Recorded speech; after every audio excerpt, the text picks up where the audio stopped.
मैं अपनी जिंदगी आखिरी सांस तक जिला कारागार में कैद भी करा लूंगा, तो मुझे नाज होगा कि हम एक गुलामाने मुस्तफा होने का मैंने सबूत पेश कर दिया। और हालात हाजरा इस बात की गवाही दे रहे हैं कि मुल्क हिंदुस्तान हिंदू राष्ट्र की में तब्दील हो चुका है।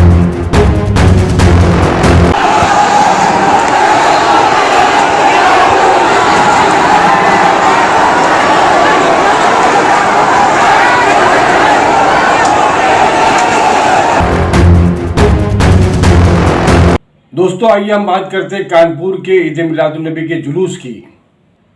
मुसलमानों ने जुलूस निकाला और जुलूस के दौरान प्रशासन ने, पुलिस ने लाठीचार्ज किया। कईयों को गिरफ्तार करके जेल की सलाखों के पीछे डाल दिया गया। 303 नामजद मुसलमानों के खिलाफ मुख्तलिफ दफात के तहत मुकदमात दर्ज किए गए। वहीं तकरीबन 1600 मुसलमानों के खिलाफ, नामालूम मुसलमानों के खिलाफ FIR दर्ज की गई, केस बनाया गया, जिसमें से कई लोगों को गिरफ्तार किया गया। उन्हीं गिरफ्तार किए गए लोगों में से आज हमने एक बात की, आमना सामना मीडिया ने बात की। कानपुर में रह रहे मौलाना मोहम्मद अली जौहर एसोसिएशन के सदर जनाब हयात जफर हाशमी साहब से फ़ोन पर बात की और हमने उनसे बहुत कुछ जानना चाहा। लेकिन उससे पहले मैं आपको बता दूं, और आप ये जानते हैं कि पूरे मुल्क में ईद मिलादुन नबी के जुलूस को लेकर सभी रियासतों में कोविड की गाइडलाइन जारी की गई थी और हुकूमत ने, प्रशासन ने यह ऐलान किया था कि ईद मिलादुन नबी का जुलूस ना निकाला जाए और उस पर पाबंदी लगाई गई थी।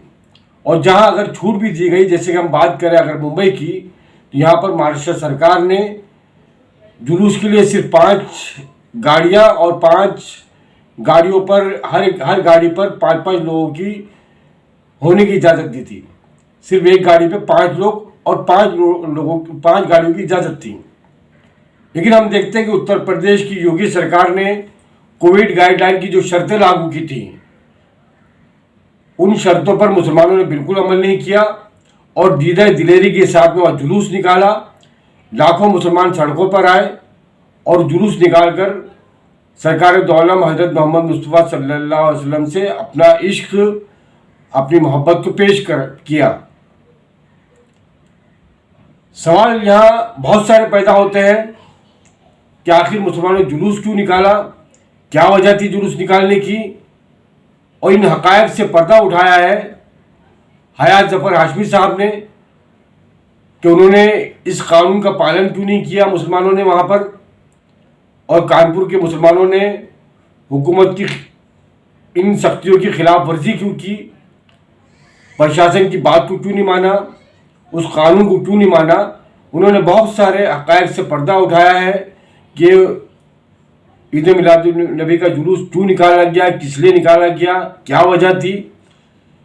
जो उन्होंने बात की जफर हाशमी साहब ने, वो बिल्कुल हकायक पर मुबनी है कि मुसलमानों के साथ में कानून अलग, दीगर कौमों के साथ में कानून अलग, सियासी पार्टियों के लिए कानून अलग। लेकिन मुसलमानों की जहाँ बात आती है या इस्लाम की बात आती है तो इन हुकूमतों के कवानीन बदल जाते हैं। इस तरह की बहुत सारी बातें उन्होंने बताई और तफसील से हमारे साथ में आमना सामना मीडिया से गुफ्तगू की। हयात जफर हाशमी साहब से हमारी गुफ्तगू कराई आमना सामना मीडिया कानपुर के संवाददाता अयूब खान साहब ने। आइए आपको बात सुनाते हैं, वो बातें बताते हैं जो हमने उनसे की है। आइए सुनिए हयात जफर हाशमी साहब से हमारी बातचीत। आपका इसमें गिरामी? हयात जफर हाशमी। हयात जफर हाशमी साहब जी, फरमाइए क्या मामला रहा था हयात साहब? मामला क्या, सूबाई हुकूमत का गाइडलाइन थी कि जुलूस मोहम्मदी नहीं निकलेगा जी, या आप अपनी रोशनी कर लिए, जश्न चिरागा कर लीजिए, मगर जुलूस सड़कों पे नहीं निकलेगा जी। तो हुकूमत की गाइडलाइन के खिलाफ हम लोगों ने ऐलान किया था कि जुलूस मोहम्मदी निकालेंगे जी। और अल्हम्दुलिल्लाह निकला। शहर की सड़कों पर लाखों की तादाद में लोग निकले। उसके बाद उन्होंने अपनी कोविड गाइडलाइन का उल्लंघन और 144 का उल्लंघन, इन सबके एलिगेशन लगाते हुए इन्होंने मुकदमे दायर किए। जी जी जी। मुकदमा जब आया अगले दिन तो हम लोगों ने उसको चैलेंज किया कि हाँ आपने मुकदमा लिखा है, हम आपके मुकदमे को तस्लीम कर रहे हैं, हम गिरफ्तारी देने आ रहे हैं। जी। तो गिरफ्तारी के बाद उनको उनकी इंटेलिजेंस खुफिया जो भी उनकी रिपोर्ट गई हो कि हाँ गिरफ्तारी में भीड़ ज़्यादा हो जाएगी, मजमा ज़्यादा हो जाएगा या कोई फसाद हो सकता है, इस तरह जो भी उनको पास रिपोर्ट गई हो। जी जी। लेकिन गिरफ्तारी से कब ली उन्होंने देर रात मुझे गिरफ्तार कर लिया। जी जी 151 के तहत। तो अभी कितने लोगों पे मुकदमा उन्होंने दर्ज किया है? मुकदमा किए हैं तकरीबन पूरे शहर कानपुर में नामदर्ज तो 303 लोग हैं और अज्ञात करीब 1600 लोग हैं। 1600 लोगों पे मुकदमा दर्ज किए गए। जी हाँ। ये सवाल किसी ने नहीं किया कि वहाँ पर जो सियासी रैलियाँ हो रही है, चाहे वो अखिलेश की हो या और दूसरे लीडरान की, दरअसल हमने उसी का हवाला देके ऐलान किया था कि हम जुलूस निकालेंगे जब सियासी रैलियां हो सकती हैं, मजहबी दीगर दूसरे लोगों के काम हो सकते हैं, त्यौहार हो सकते हैं, तो हम अपने आका की मौतन इंसानियत की पैदाइश का जश्न क्यों नहीं मना सकते। जी जी। तो उसी के मुखालिफ जाके ऐलान किया था और उसी के अकॉर्डिंग ही किया था। तो कहते हैं स्पेशल वो तो तासुब वाली हुकूमत है और ऐसी हुकूमत में इस तरह के मामला या इस तरह के जुल्म ज़ाब्ते का जो सिलसिला रहा वो गुज़िश्ता 4 सालों से चल ही रहा है सुबह में। जी बिल्कुल बिल्कुल जी। तो उसमें कुछ नया नहीं है। मैं आमना सामना मीडिया ये भी आपसे जानना चाहता है कि वो रैलियां कौन कौन सी थी जिनके सबूत आपने पेश किए होंगे? शहर कानपुर में जुलूस मोहम्मदी से चंद रोज पहले सुबह उत्तर प्रदेश के साबिक वजीर आला अखिलेश यादव साहब विजय रथ लेकर आए। जी। जाजमऊ में तकरीबन लाखों की तादाद में लोग दौड़े उनके पीछे और दौड़ने की जो सिलसिला रहा, अखबारों ने लिखा कि 100 किलोमीटर तक अलग अलग खित्तों के लोग दौड़ते रहे। जी। तो वो भी एक रैली की शक्ल ही अख्तियार हो गई। बिल्कुल बिल्कुल। उसके साथ एक ऑल इंडिया मजलिस इत्तेहादुल मुस्लिमीन के कौमी सदर असरुद्दीन ओवैसी साहब यहाँ जाजमऊ में एक सेमिनार करने आए। जी। और उस जाजमऊ के पूरे खित्ते को कवर कर दिया गया। अवाम उन्नास ने उनको देखने की और सुनने की चाह में पूरी जाम लगा दिया। जी। वहाँ कितने लोगों पे केस बनाए गए? उसमें कोई केस नहीं बना। उसके बाद सुबह उत्तर प्रदेश के वजीर आला योगी आदित्यनाथ कानपुर आए, उनके यहाँ भी इसी तरह का हुजूम देखा गया और लोग हुजूम की शक्ल में जुलूस अलग अलग खित्तों से लेकर उस मुकाम तक पहुंचे। जी। तो उस पर भी कोई केस बुक नहीं हुआ। जी। उसके साथ साथ दीगर और अभी 15 को दशहरा पूरे मुल्क हिंदुस्तान में हुआ। शहर कानपुर के जिस ग्राउंड से जुलूस मोहम्मदी उठता है उसी ग्राउंड में रामलीला भी होती है। तो दशहरे का पूरा हुजूम उस रास्तों में पूरे ग्राउंड के अंदर जमा हुआ। तकरीबन 36,000 का मजमा जमा होता है। कोई मुकदमा दर्ज नहीं होते हैं। जी। और सर आप 3 रोज बाद जब जुलूस मोहम्मदी की बारी आती है तो आप पाबंदी आयद कर देते हैं। जी। तो ये तो साफ जाहिर हो रहा है कि आपकी दोहरी नजर है। दोहरी नजर यानी साफ नजर आ रहा है कि तासुब है ये मुसलमानों के साथ में, इस्लाम दुश्मनी भी है और मुस्लिम दुश्मनी भी है। जी जी। हयात साहब आप पर जो आप पे मुकदमा दर्ज हुआ जी, तो आपको बुलाया गया, वहाँ पर क्या कहा गया, किस तरह से आप रिहा हुए? देखिए हमको तो बात करने के निस्बत से बुलाया गया। उसके बाद फिर शासन की जो कार्रवाइयाँ थी उससे रूबरू कराया गया कि दबाव है उत्तर प्रदेश हुकूमत का और हम बेबस हैं। हम 151 के तहत आपको यहाँ गिरफ्तार कर रहे हैं, जी, डिटेन करना चाह रहे हैं। हमने कहा ठीक है डिटेन कीजिए। तो उन्होंने कानपुर शहर से तकरीबन 30 किलोमीटर दूर एक आउटर में थाने में हमको रात भर रखा 24 घंटे।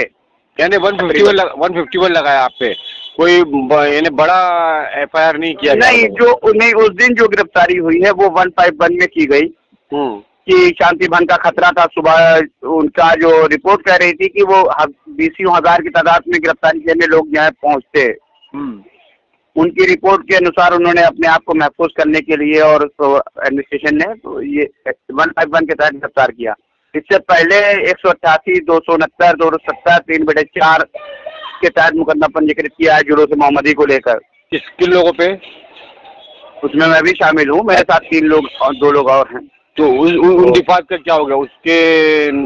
देखिए हमने इंतजामिया से ये बात उस दिन भी कही है, उससे कबल भी कही है कि हम सबसे पहले कलमा गो मुसलमान हैं और अपने आका के उम्मती हैं। आपके ये चार्जेस मेरे लिए तोहफा है, मेरे नाना जान का सदका है कि उनके जुलूस के नाम पर अगर मेरे ऊपर मुकदमात लग रहे हैं तो ये मैं तस्लीम कर रहा हूँ बहैसियत तोहफे के। जी जी। तो वो मुझे उससे कोई एतराज नहीं है। अगर मैं अपनी जिंदगी आखिरी सांस तक जिला कारागार में कैद भी करा लूंगा तो मुझे नाज होगा कि हम एक गुलामान मुस्तफा होने का मैंने सबूत पेश कर दिया। जी ठीक है, तो उससे कोई एतराज नहीं उस पर हमने, क्योंकि बहुत सी चीजें थी, अगर उसको हम चैलेंज करते वो मुकदमा भी कहीं ना कहीं अगर चाहे हाई कोर्ट में लेके जाएं चाहे हम सेशन कोर्ट में ही लेके जाएं शहर के, तो वहां से भी हम खारिज करा के ले आएंगे।